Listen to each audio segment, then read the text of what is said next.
So good morning students. Good morning, sir. So as you see here, today we will going to start a new chapter that is income from house property. ठीक है? तो आज हम class में जो start करेंगे that is income from house property होगी। और ये किस तरह की इनकम होती है? ये बेसिकली एक इंसान अगर अपना किराया, मैं फिर से बोल रहा हूँ ध्यान से सुनिए, अगर कोई आप लोगों का सबका घर होगा, मान लो कोई रेंट पे होते हैं, कोई होता है कि रेंट देता है किसी को लेट आउट करके, ठीक है? तो अगर हम किसी को घर किराया पे दिए हैं ना, और उससे अगर हमारा किराया मिल रही है हमें, तो that income is considered as an income from house property. There are 5 heads of income, right? As we already learned income from salary in the last class, ठीक है? This is our second head of income, that is income from house property. तो today we will going to cover this chapter only. आज हम यही chapter cover करने वाले हैं, ठीक है?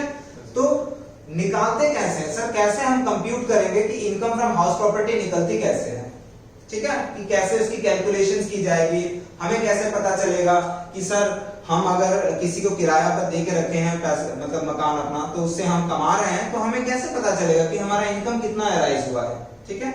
तो हम अपना एक छोटा सा फॉर्मेट बना के रखे हैं, तो वो फॉर्मेट आप लोग देखिए, ठीक है?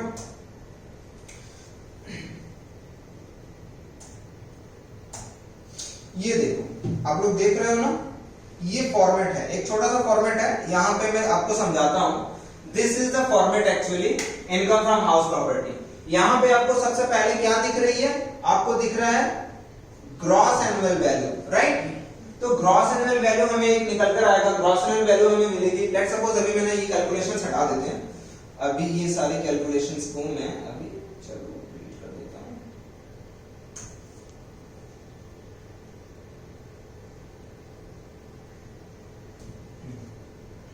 सपोज हमारा सबसे पहले हमें जो निकालना होगा that is gross annual value, ठीक है? वो ग्रॉस एनुअल वैल्यू कैसे निकालते हैं हम बात करेंगे, लेकिन पहले मैं फॉर्मेट को एक्सप्लेन कर देता हूं। उसके बाद होता है म्युनिसिपल टैक्स, उसमें से माइनस करते हैं। What is that municipal tax? हम सबको पता है ना, खजाना होता है। Have you heard about this word खजाना? हम सबका घर पे सबके पेरेंट्स ही बोलते ही होंगे कि भाई हमें खजाना देना पड़ेगा, ये देना पड़ता है। That is all municipal tax. एक टैक्स होता है किसी भी मकान का, हाउस नंबर अलॉट होती है ना, हाउस नंबर 21, हाउस नंबर 50, ऐसा, तो वो अलॉटमेंट देता कौन है? वो गवर्नमेंट देती है। And for that we need to pay some amount to our government, and that is so called municipal tax. तो वो म्युनिसिपल टैक्स होती है, ठीक है? अब उसके बाद वो अगर जो आपका एनुअल वैल्यू निकल कर आया ग्रॉस, उसमें से अगर आप म्युनिसिपल टैक्स को माइनस कर देते हो ना, तो हमें निकल कर आती है नेट एनुअल वैल्यू। अब अगर नेट एनुअल वैल्यू निकल कर आई, and that is the amount actually on which we need to pay tax to the government, but there also we need some things to be discussed, and that is all about 30% on NAV. For an example, आपका income let's suppose 4 lakh हो गया, घर को किराया पे लगा के municipal tax देने के बाद आपका जो इनकम नेट एनुअल वैल्यू आ रही है 4 लाख रुपया, फॉर एन एग्जाम्पल। तो 4 लाख के ऊपर तो हमें गवर्नमेंट को टैक्स देना होगा, बट यहाँ पे हम गवर्नमेंट को एक बात बोल सकते हैं ना कि सर आपने तो देखा हमारे कमाई हुई 4 लाख रुपए, लेकिन जो टेनेंट को, जिस किराएदार को हमने रखा है घर पर एज ए टेनेंट, उसको ना 2 दिन बाद कुछ इश्यूज हो जाती हैं। क्या इश्यूज होते हैं? समटाइम वो बोलता है कि मेरा घर को व्हाइट वॉश कराओ, मतलब कलर करवाओ। फिर कुछ दिन बाद बोलता है कि फ्लोर ठीक करवाओ। कभी कभी बोलता है कि उनका इलेक्ट्रिसिटी का इश्यूज हो गया है, वो ठीक करवाओ, इलेक्ट्रिशियन को बुलाओ। तो इस तरह के बहुत सारी चीजें होती हैं सर, उसके ऊपर हमें खर्चा होता है। तो गवर्नमेंट को ये बात पता चली, क्योंकि एसएससी वाले ने ये ऑब्जेक्शंस किया कि हम इस पे टैक्स डायरेक्ट नहीं दे सकते, because we have so many expenses out of that. हम क्या करें? गवर्नमेंट को जब ये बात पता चली, अरे यार ये तो अगर हम कुछ सेक्शन इंप्लीमेंट ना करें, इंपोज ना करें, तो ये तो जितना इनकम हुआ उतना ही एक्सपेंसेस बता देंगे पूरा साल कि 4 लाख इनकम है, 4 लाख का एक्सपेंसेस दिखा देंगे ये। तो फॉर दैट रीजन गवर्नमेंट ने ये इंपोज किया कि अंडर सेक्शन 24 सबसेक्शन ए में 30% ऑन एनएवी, ये फिक्स्ड है, ये सबको मिलता है। सर हमने अगर खर्चा ना किया हो तो then also you will get this amount, deductions आपको मिलेगी, ठीक है? 30% on NAV, that is only, ठीक है? ये फ्लैट मिलता है, इसमें कोई ऑब्जेक्शंस नहीं है, कोई क्राइटेरिया नहीं है, ठीक है? आपको दिया जाता है। क्यों दिया जाता है? This is the basic reason behind it, okay? उसके बाद होता है interest on borrowed capital. For example, जैसे कि आप बोलोगे ना कि जिस घर से हमारा किराया उठ रहा है उस घर को बनाने के लिए मैंने लोन लिया था सर, बैंक से, उस पे तो इंटरेस्ट पे कर रहे हैं, वो भी मेरा खर्चा है सर, समझ में आया? तो वो भी हमें डिडक्शंस मिलता है अंडर सेक्शन 24 सबसेक्शन बी में, interest on borrowed capital, we need to pay interest on that amount, ठीक है, क्लियर है? एंड आफ्टर दैट डिडक्शंस जितना भी माइनस होगा जो निकल कर आएगी that is so called income from house property, इसी तरह से इसी फॉर्मेट में, ठीक है?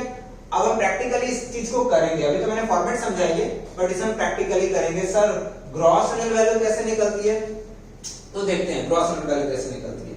देखो हमारे पास कुछ चीजें हैं, ठीक है, ये देखो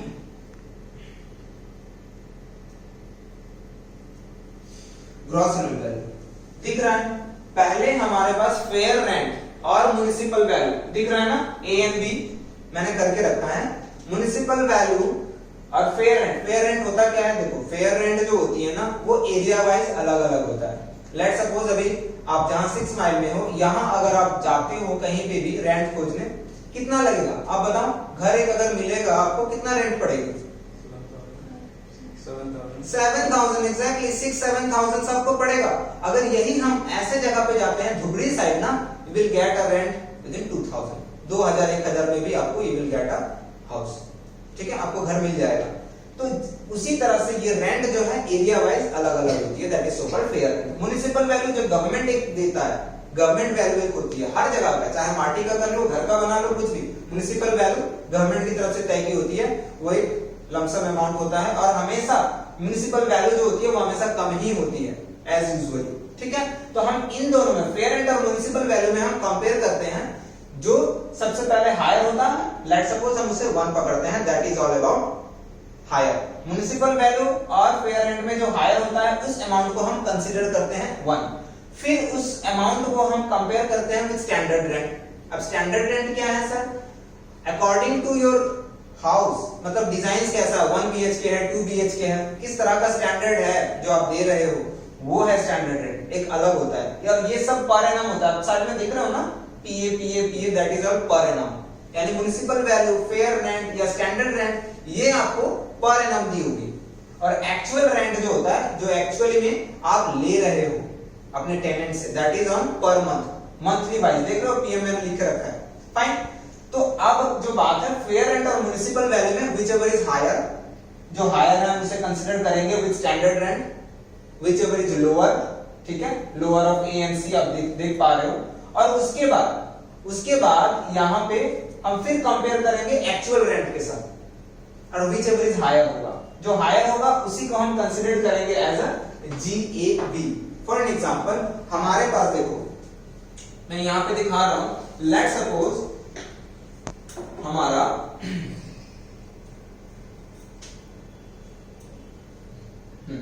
फेयर रेंट, ये FR stand for fair rent. Let suppose मैं अगर करूं कि हमारा फेयर रेंट सर 10 रुपीज है, ठीक है, एग्जांपल के तौर पे, ताकि आपको GAB का एक्चुअल पता चले। हमारा फेयर रेंट पूरा पर एनम एनुअली आपका है 10 रुपीज, आपका म्युनिसिपल वैल्यू है 8 रुपीज, ठीक है। अब इन दोनों में whichever is higher, that means amount 10 rupees, good, 10 rupees. अब let's suppose we have a standard rent, let's suppose we have a standard rent 11, ठीक है। अब हम 10 को फिर 11 के साथ कंपेयर करेंगे, राइट, कितना होगा? whichever is lower, that means हम किसको कंपेयर करें? amount will be 10, very good। अब देखो ये सब पर एनम थी, ये सब अब हमारा पर एनम था, 10 रुपीज, 8 रुपीज, 11 रुपीज, लेकिन हम जो एनुअल पे जा रहे हैं, एक्चुअल रेंट पे, वो लेट्स सपोज 1 रुपी है पर मंथ, ठीक है।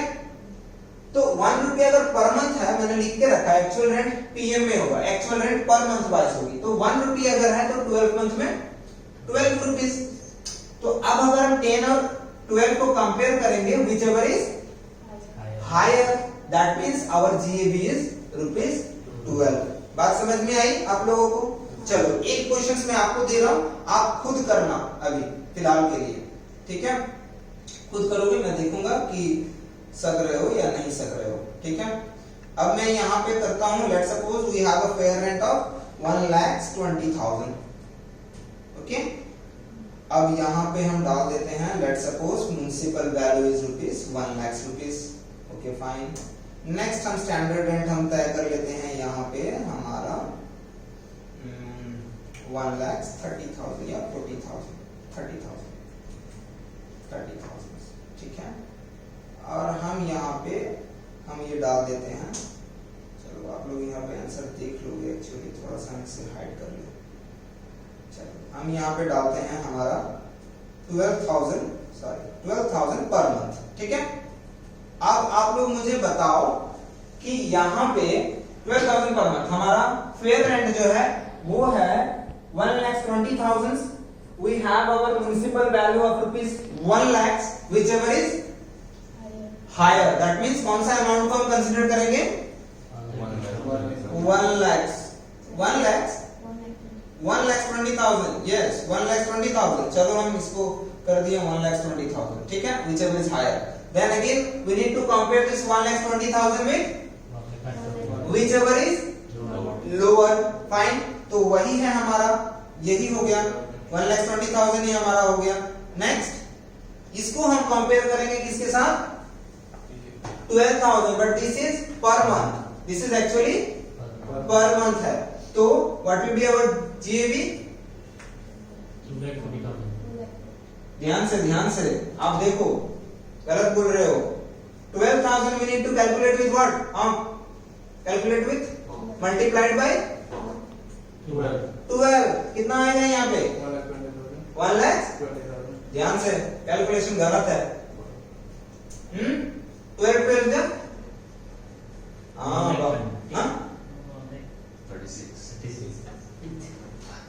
12 into 12 कितना होता है?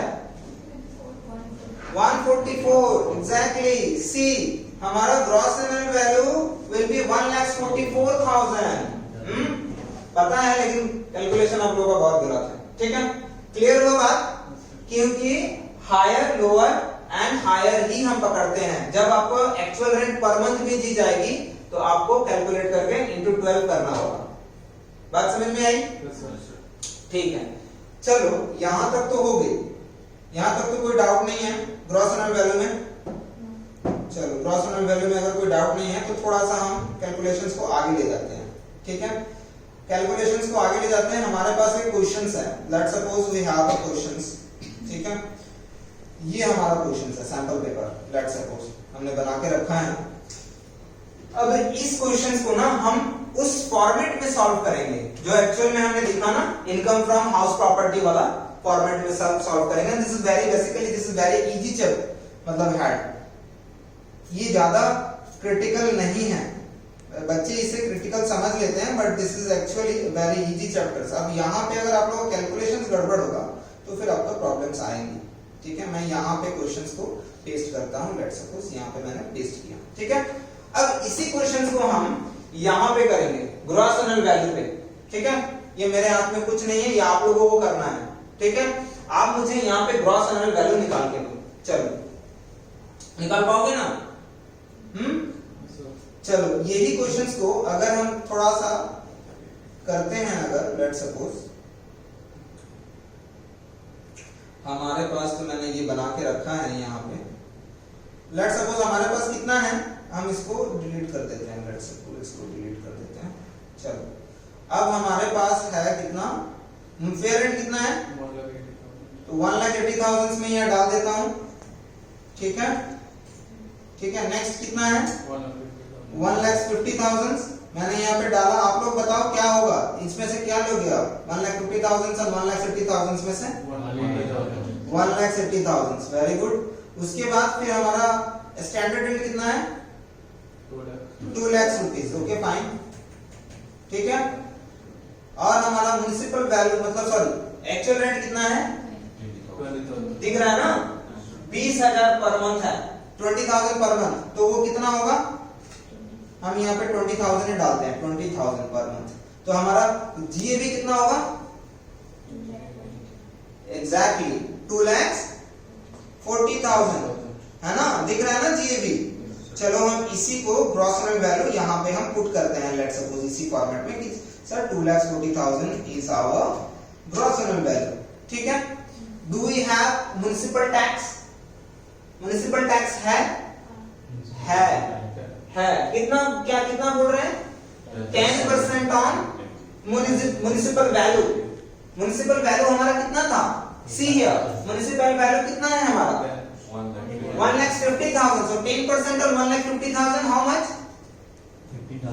15,000। लेट्स सपोज मैंने यहाँ पे 15,000 डाला। फाइन, क्लियर हुई?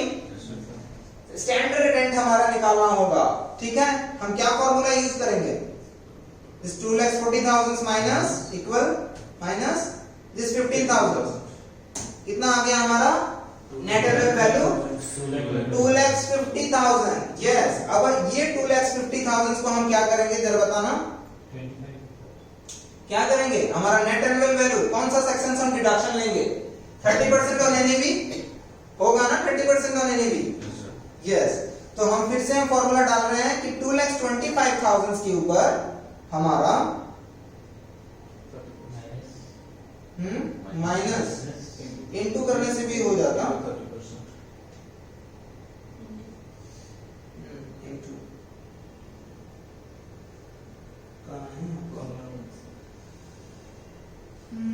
चलो हम डिवाइड ही कर देते हैं, यही साइन लगाते हैं, डिवाइडेड बाय 30%, है ना? कितना हो गया? ये ज्यादा हो गया। डिवाइडेड, यहाँ पे ये काम है, इक्वल दिस माइनस तो हमें ब्रैकेट स्टार्ट करना होगा। देखते हैं, इंटू 30% ना, इंटू, ओके, अच्छा ऐसे डायरेक्ट करने से हो जाता, इंटू 30% अगर हम डायरेक्ट मारते हैं तो भी हमारा आ जाएगा, दैट इज ऑल, ठीक है? तो हमारा डायरेक्ट आ गया देखो 30%, ठीक है? तो अब हमारा इंटरेस्ट ऑन बोरोड कैपिटल है क्या? है। लेट सपोज इस क्वेश्चंस में तो नहीं है, ये मैं नेक्स्ट क्लास में सिखाऊंगा इंटरेस्ट ऑन बोरोड कैपिटल कैसे निकालते हैं। Let suppose it is our 0, ठीक है? अब हमें निकालना है income from house property. What we need to do? We need to again this plus this minus हमारा नेट एनुअल वैल्यू माइनस हमारा इंटरेस्ट ऑन बोरोड कैपिटल,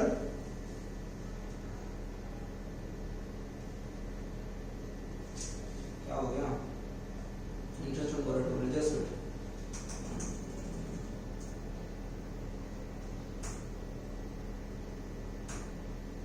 हमारा दिस माइनस हमारा वो है नहीं, दिस माइनस तो वो है नहीं, तो हमारा कितना आ गया? Income from house property 1,57,500। This is our basically income from house property. It's a very easy chapter, ठीक है? इस तरह के और भी क्वेश्चंस हम आपको देंगे, लैब में देंगे करने के लिए, हम खुद से बना के। लेकिन यहाँ तक तो आई थिंक कोई डाउट नहीं है आप लोगों को? Is that clear? सो आज के लिए थैंक यू।